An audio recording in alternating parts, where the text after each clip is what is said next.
जय श्री कृष्णा दोस्तों, आप सभी का हमारे चैनल पर स्वागत है और हमारे पेज पर स्वागत है। जैसे कि आप सबको पता है कि हम आपके लिए धार्मिक कथा कहानियाँ लेकर आते हैं। उसी में हम मकर संक्रांति आने वाली है और मकर संक्रांति अब की बार कब मनाई जा रही है उसके बारे में जानकारी लेकर और क्यों मनाई जाती है और क्या करना चाहिए, ये सब लेकर आए हैं। भारत में मकर संक्रांति का पर्व बहुत धूमधाम से मनाया जाता है। विभिन्न राज्यों में इसे अलग अलग तरीकों और नामों से मनाया जाता है।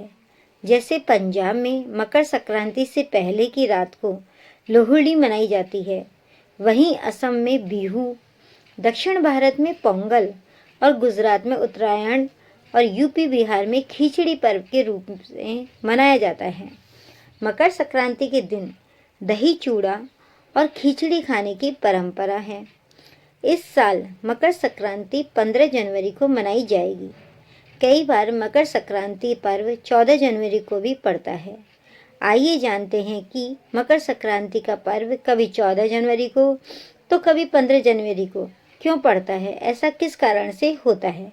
लेकिन उससे पहले दोस्तों, हमारे चैनल को सब्सक्राइब जरूर कर दें और हमारे पेज को फॉलो करें। और अगर आपको कथा पसंद आ रही है तो लाइक का बटन जरूर दबा दें।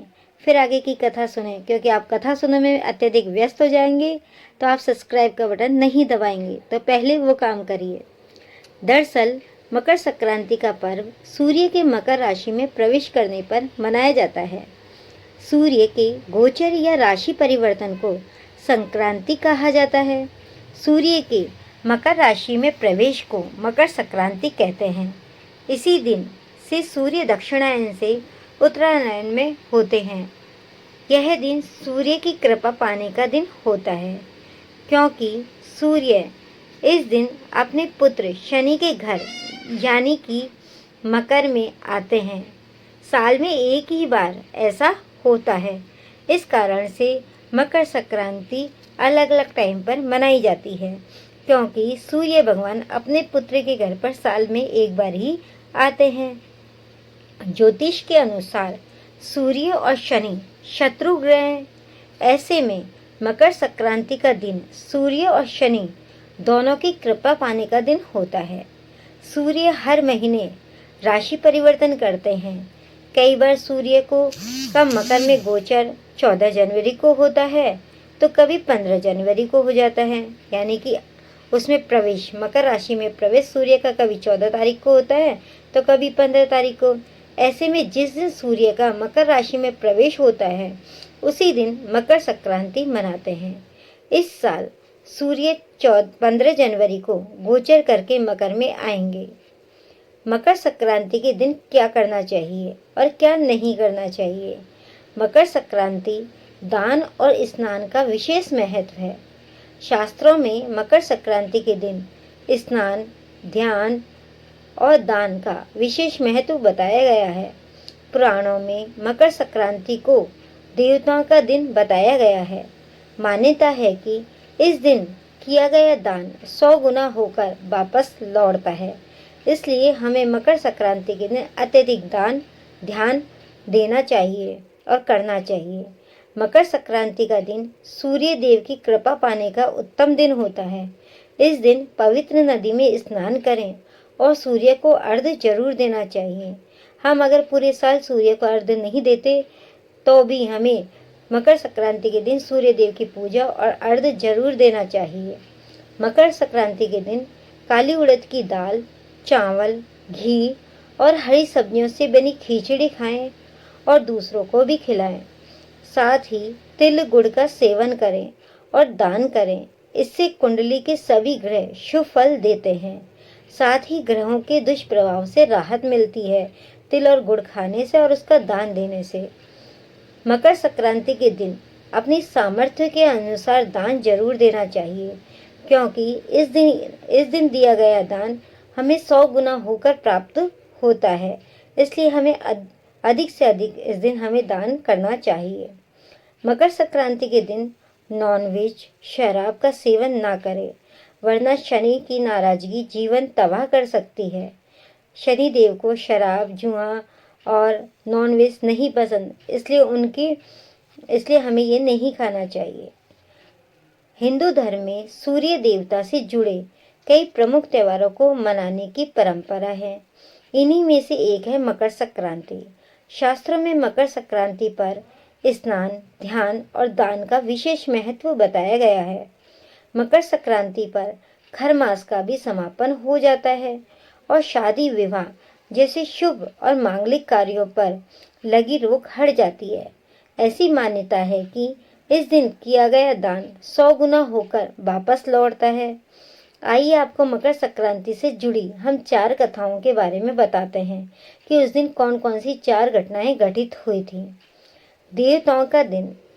मकर संक्रांति के दिन को देवताओं का दिन भी कहते हैं, क्योंकि सूर्य का मकर राशि में प्रवेश यानी मकर संक्रांति दान पुण्य की पावन तिथि है। इसे देवताओं का दिन भी कहा जाता है। इसी दिन से सूर्य उत्तरायण हो जाते हैं। शास्त्रों में उत्तरायण के समय को देवताओं का दिन और दक्षिणायन को देवताओं की रात कहा जाता है। मकर संक्रांति एक तरह से देवताओं की सुबह होती है। इस दिन स्नान, दान, जप, तप, श्राद्ध और अनुष्ठान का बहुत महत्व है। पौराणिक कथा कहती है कि ये तिथि उत्तरायण की तिथि होती है, इसलिए इसे देवताओं का दिवस कहा जाता है। इसी दिन भीष्म पितामह ने त्यागी थी अपनी देह।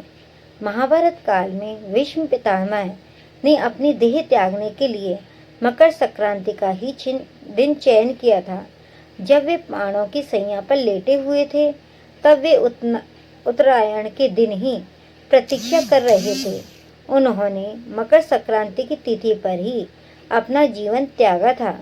ऐसा कहते हैं कि उत्तरायण में देह त्यागने वाली आत्माएं कुछ पल के लिए देवलोक चली जाती है या फिर उन्हें पुनर्जन्म के चक्र से छुटकारा मिल जाता है। इसलिए भीष्म पितामह ने भी मकर संक्रांति के दिन ही अपने शरीर को त्यागा था, जिससे कि वो पुनर्जन्म के चक्र से छुटकारा पा सके और देवलोक में जा सके। इसी के दिन यानी कि मकर संक्रांति के दिन ही सागर में जाकर मिली थी गंगा। मकर संक्रांति के दिन ही गंगा जी भागीरथ के पीछे पीछे चलकर कपिल मुनि के आश्रम में होती हुई सागर में जाकर मिली थी। महाराज भागीरथ ने इस दिन अपने पूर्वजों के लिए तर्पण किया था, इसलिए मकर संक्रांति पर पश्चिम बंगाल में के गंगा सागर में मेला भी लगता है। क्योंकि इस दिन दोनों मिली थी, इसलिए गंगा जी का मेला भी लगा जाता है। इसी के दिन पिता और पुत्र का मिलन भी होता है, इसलिए इसे पिता पुत्र के मिलन का दिन भी कहा जाता है। मकर संक्रांति का त्यौहार इसलिए भी महत्वपूर्ण है क्योंकि इस दिन पिता सूर्य अपने पुत्र शनि की राशि में मकर में पूरे 1 महीने के लिए आते हैं और मकर संक्रांति और यमराज की तपस्या।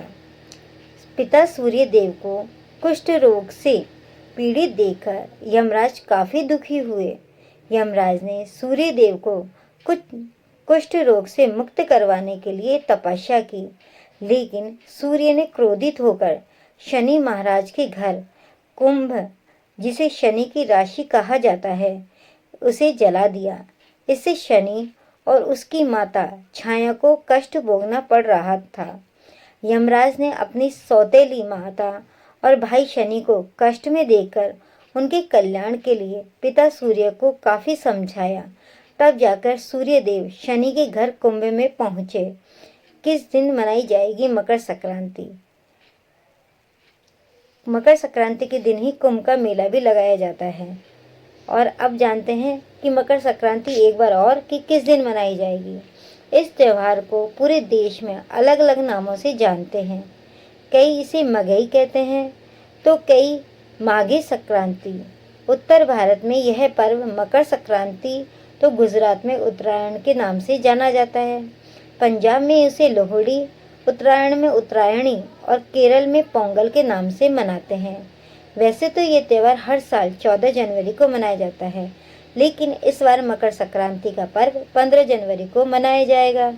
इसलिए आप भी 15 जनवरी को मकर संक्रांति का त्यौहार बनाकर भरपूर लाभ उठाएं और इस दिन पतंगे उड़ाई जाती है, कंचे खेले जाते हैं, पकवान बनाए जाते हैं, उनका भी स्वादिष्ट आनंद लें।